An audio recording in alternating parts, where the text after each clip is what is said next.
할렐루야. 고맙습니다. 잘 오셨습니다. 2024년 마지막 주일입니다.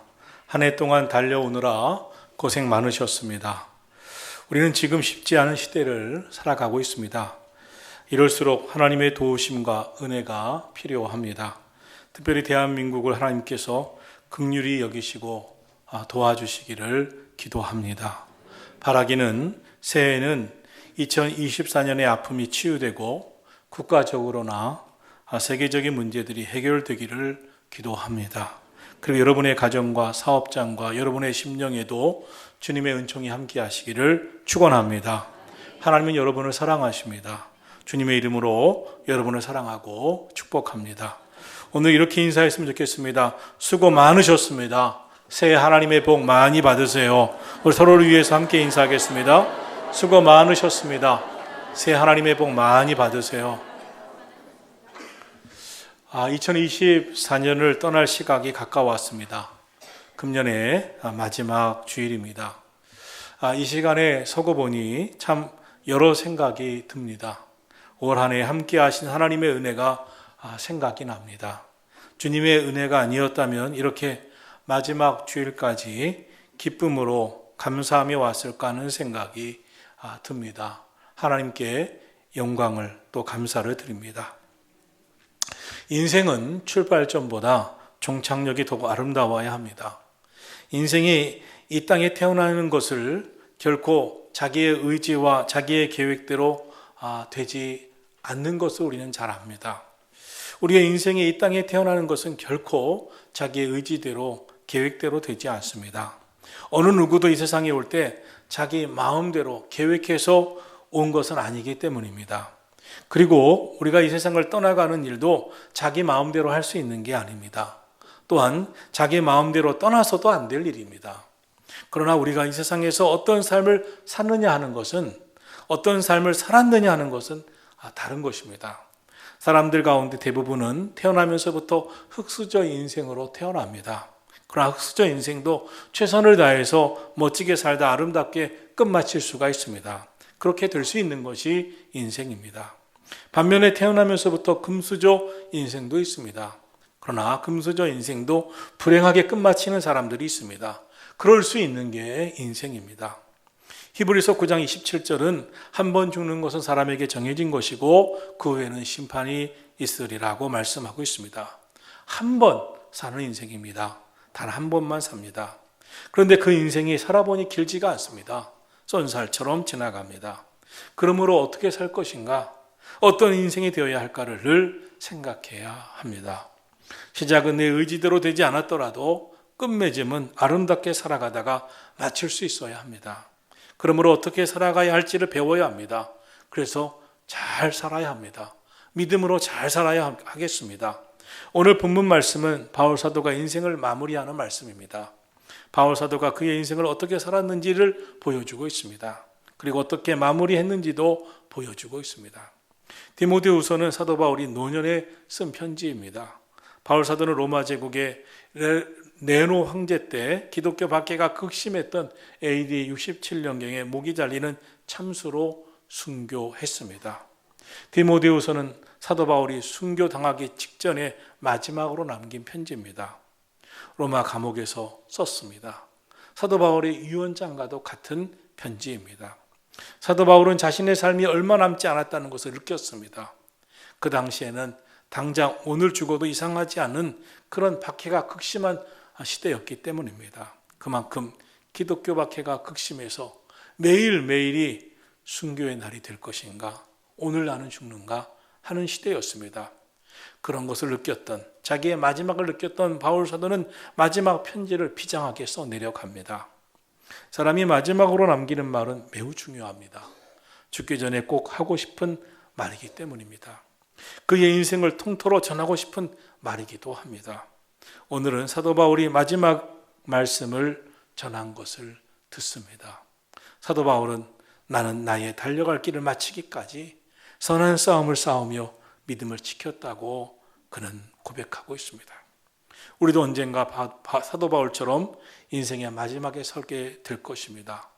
그때 바울처럼 우리도 이렇게 간증할 수 있을까요? 우리도 나의 달려갈 길을 마치는 그날까지 선한 싸움을 하면서 믿음을 지켜냈다고 간증할 수 있을까요? 그러기 위해서 우리는 어떻게 살아야 하겠습니까? 첫째로 사도 바울은 인생의 끝자락에서 자신은 예수님을 위해서 자신의 삶을 드리며 살아왔다고 고백합니다. 하나님의 나라를 위해서 믿음으로 삶을 바쳤다고 그는 간증하고 있습니다. 오늘 본문 6절입니다. 전제와 같이 내가 벌써 부어지고 나의 떠날 시각이 가까웠도다. 바울 사도는 자신의 삶에 대해서 떠날 시각이 가까워 왔음을 전하고 있습니다. 여러분의 인생의 마지막이라고 느낄 때 무엇을 하시겠습니까? 바울 사도는 자신의 인생이 마지막이라고 느낄 때 흔들림 없이 끝까지 주님께 자신의 인생을 부어드리겠다고 말하고 있습니다. 지금까지도 주님 위해서 복음 위해서 살아온 사람이지만 그 마지막 끝까지도 떠날 시각에 가까운 그 시간도 끝까지 주님을 위해서 자신의 삶을 드리겠다는 것입니다. 본문 6절에 나오는 전제는 구약의 제사 가운데 하나입니다. 희생제사를 드릴 때 제사장이 희생제물 위에 마지막으로 포도주를 붓는 제사 의식을 말하고 있는 것입니다. 전제는 제물이 온전히 하나님 앞에 바쳐진다고 하는 제사의 상징입니다. 사도 바울은 자신의 인생을 하나님께 전제로 드리는 제물에 비유했습니다. 이것은 사도 바울이 하나님의 나라를 위해서 예수님을 위해서 자신의 삶을 다 바치겠다는 것을 전하고 있는 것입니다. 어떤 교수가 있습니다. 병으로 세상을 떠나게 되었습니다. 병원도 의사도 모든 식구들도 가족도 아내도 자녀도 다 알았습니다. 그는 세상을 떠날 날이 가까워왔습니다. 그런데 그는 자신의 죽음을 인정하지 않았습니다. 그래서 가족 가운데 아무도 이제 마지막 할 유언을 해달라고 말할 수가 없었습니다. 그래서 죽음이 아주 가까운 어느 날 교회 목사님께 부탁을 했습니다. 목사님이 와서 한 번만 기도해 주시고 전해 주세요.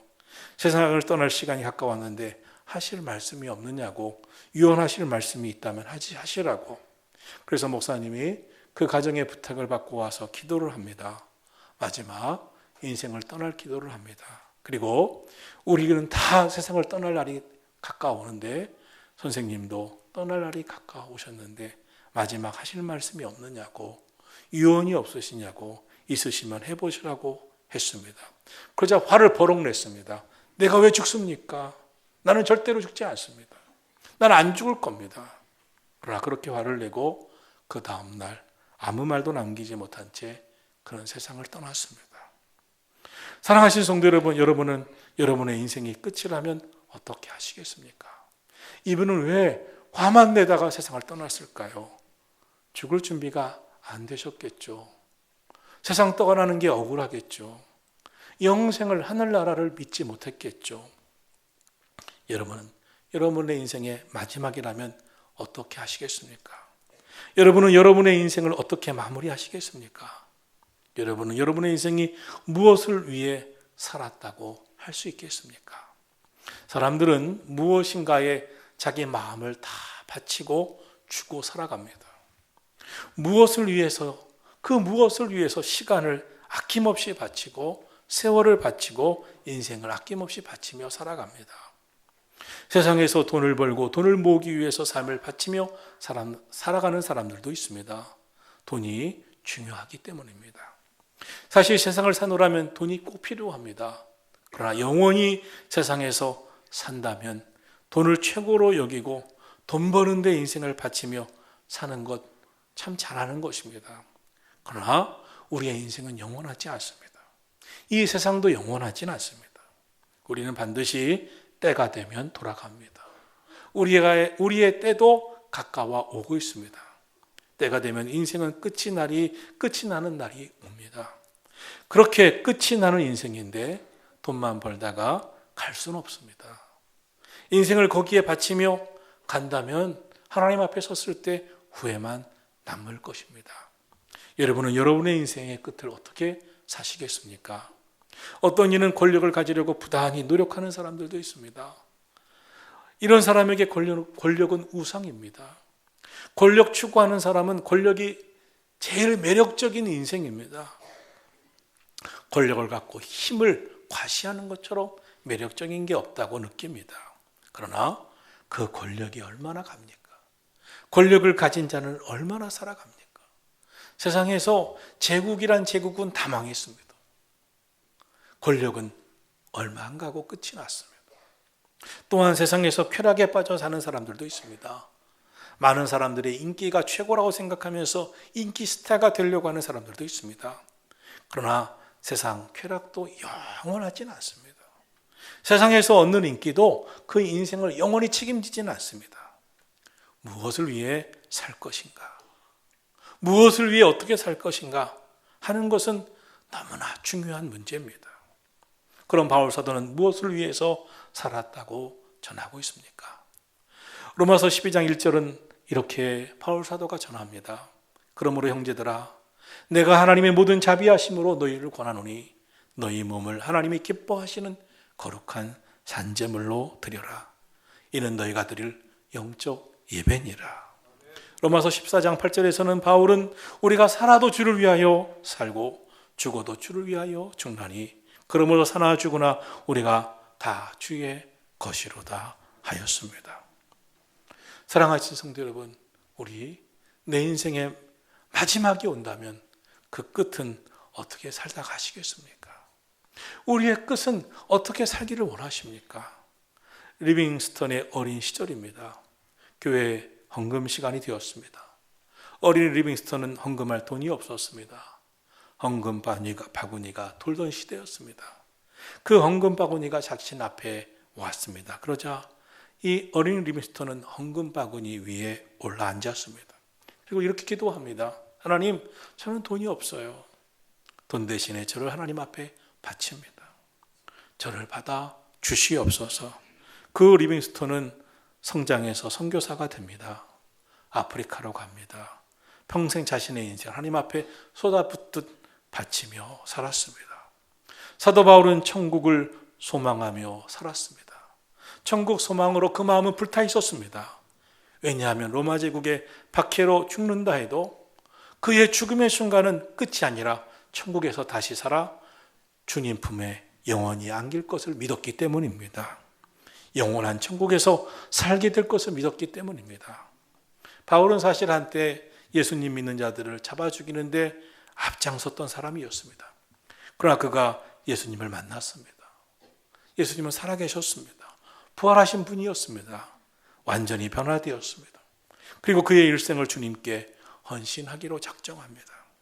성도 여러분, 우리 교회 성도님 가운데도 올 한 해 그 어느 해보다도 더 주님을 위해 하나님이 기뻐하시는 거룩한 산제물이 되기 위해 살아오신 분들이 참 많으십니다. 여러분, 끝까지 잘 달려오셨습니다. 참 믿음으로 잘 사셨습니다. 그런데 여러분, 기억할 게 있습니다. 하나님은 어려움과 고통을 주시는 분이 아닙니다. 하나님은 어려움과 고통을 주는 게 하나님의 본성이 아니십니다. 구하라 그러면 주실 것이요, 찾아라면 찾아낼 것이요, 문을 두드리라면 너에게 열릴 것이다. 하나님은 너에게 좋은 것으로 주시지 않느냐라고 말씀했습니다. 구하는 자에게 좋은 것을 주신다고 하셨습니다. 그런데 우리가 하나님의 택한 자녀로 살아갈 때 사도 바울처럼 이렇게 때로는 순교하는 인생도 있습니다. 때로는 주님 위해 헌신하고 희생하는 인생도 있습니다. 우리에게 어려움과 고통이 아니라 좋은 것을 주기를 원하시는 하나님이신데 때로 우리가 주님을 위해 헌신하고 희생하라고 말씀하실 때가 있는 것입니다. 그것이 정말 우리에게 어려움과 고통이고 영원한 정말 괴로운 것이라면 하나님이 그것을 우리에게 하라고 하시지 않을 것입니다. 끝까지 믿음 지키며 살다가 주님 품에 안기는 영원한 안식이야말로 가장 최고의 영원한 기쁨이기 때문에 믿음으로 끝까지 살라고 말씀하시는 줄로 믿습니다. 주님과 함께 사는 것이 얼마나 좋으면 사도 바울은 자신을 전제와 같이 하나님 앞에 바쳤다고 드렸다고 하고 있습니까? 사랑하신 성도 여러분, 그날이 되면 우리도 사도 바울처럼 알게 될 줄로 믿습니다. 믿음 지키고 사는 것, 끝까지 하나님 의지하며 사는 것, 끝까지 하나님 위하여서 하나님을 기쁘시게 하기 위하여 달려간 삶을 살아간 것, 그것이야말로 가장 복이었구나. 가장 귀한 것이었구나. 우리도 깨달아 알게 될 날이 올 줄로 믿습니다. 그것을 알고 끝까지 믿음을 지키며 달려간 사도 바울처럼 우리 모두도 믿음으로 살아가시기를 예수님의 이름으로 축복합니다. 둘째로 바울 사도는 선한 싸움을 싸웠다고 고백합니다. 믿음으로 살려고 마치 전투하는 것처럼 선한 싸움을 싸웠다고 간증합니다. 또한 마치 마라톤의 경주자처럼 달려갈 길을 믿음을 지키면서 끝까지 달려갔다고 말씀하고 있습니다. 본문 7절에서 사도 바울은 자신의 삶을 이렇게 간증합니다. 나는 선한 싸움을 싸우고 나의 달려갈 길을 마치고 믿음을 지켰으니. 바울은 끝까지 믿음을 지키기 위해서 선한 싸움을 싸웠습니다. 끝까지 믿음을 지키기 위해서 달려갈 길을 끝까지 마치기까지 그 시간까지 달려갔습니다. 바울 사도 역시 우리처럼 연약한 인간이었습니다. 그렇기 때문에 수많은 유혹도 겪었습니다. 갈등도 있었습니다. 그렇지만 끝까지 마지막까지 달려갈 길을 완주했습니다. 흔들리기도 했을 텐데 믿음으로 이겨냈습니다. 갈등도 있었을 텐데 선한 싸움에서 승리했습니다. 마라톤 경기에서 중요한 것은 결승점 끝까지 달려가는 것입니다. 아무리 초반에 앞서가도 중도 포기하면 소용이 없습니다. 아무리 중간까지 앞장서 가도 거의 끝까지 앞장서 가도 거기서 포기하면 그건 아무 끝이 중요한 게 없습니다. 결승점까지 끝까지 달려가야 합니다. 인생도 마찬가지입니다. 성도들 가운데는 나는 초등학교 때, 중학교 때 신앙생활 참 열심히 했다고 간증하시는 분들도 있습니다. 청년 시절에 나는 세대 시절에 신앙생활 열심히 했다고 간증하시는 분도 있습니다.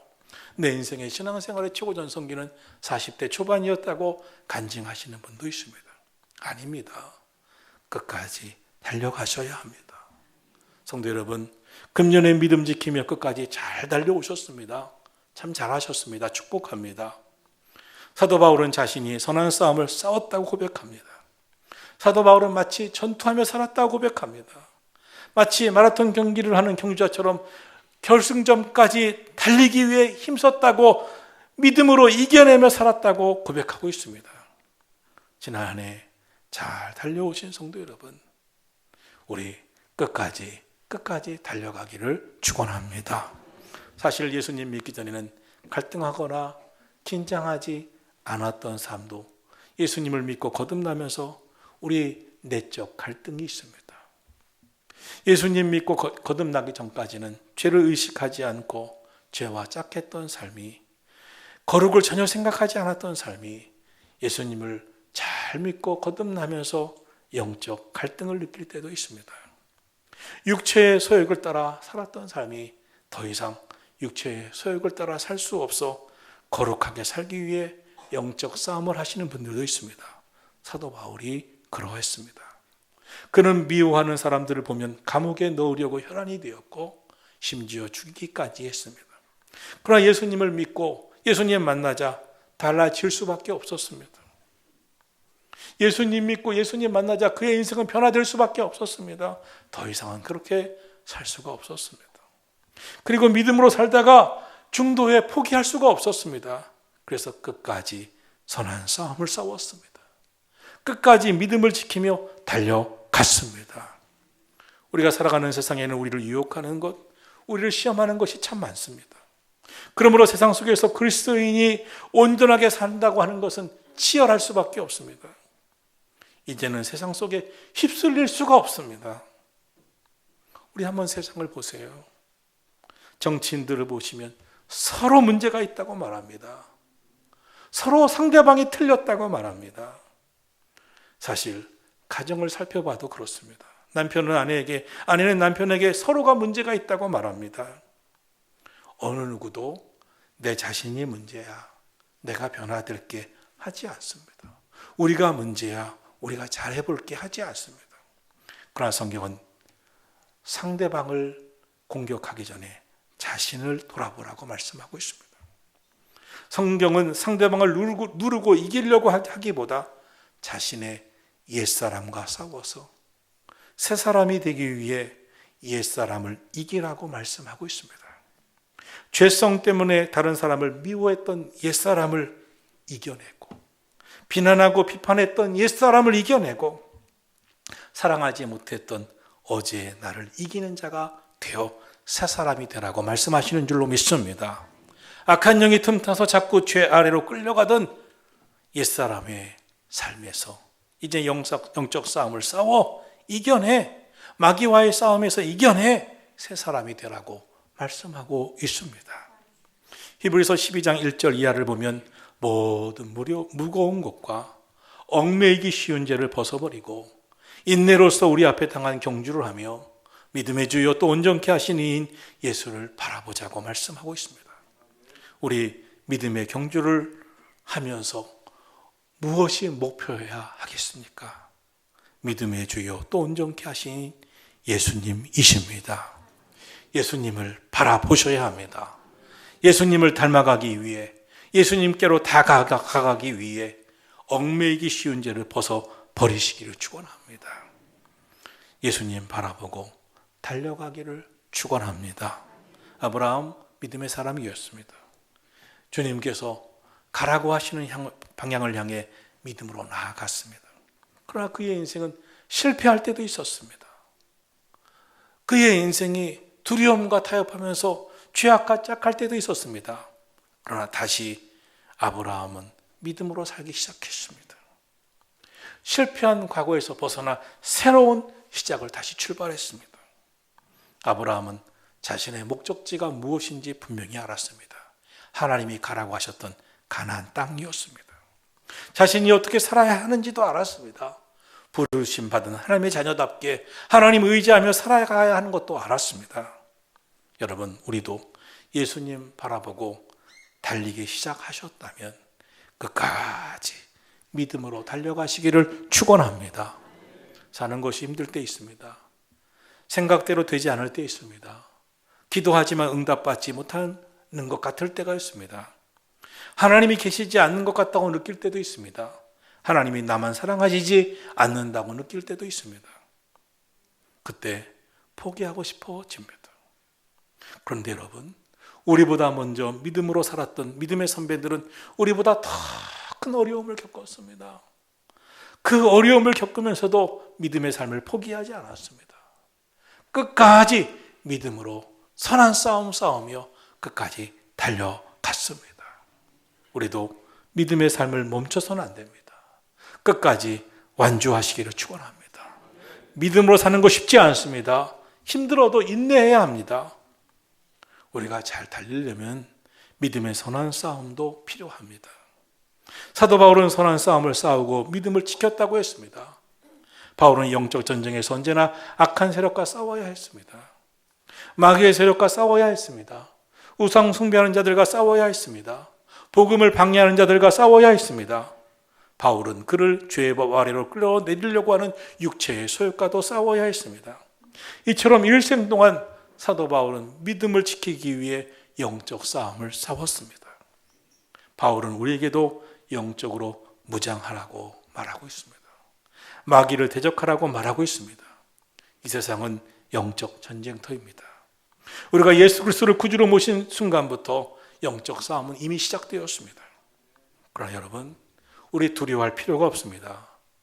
예수님께서 십자가에서 다 이루셨다, 승리했다고 하셨기 때문입니다. 우리는 영적 전쟁의 결과를 미리 알고 싸웁니다. 우리도 예수님처럼 십자가에서 승리할 줄로 믿습니다. 다 이룰 줄로 믿습니다. 바울은 이 사실을 알았기에 믿음으로 최선을 다해 마귀와 싸웠고 그 결과 영적 전쟁에서 승리했습니다.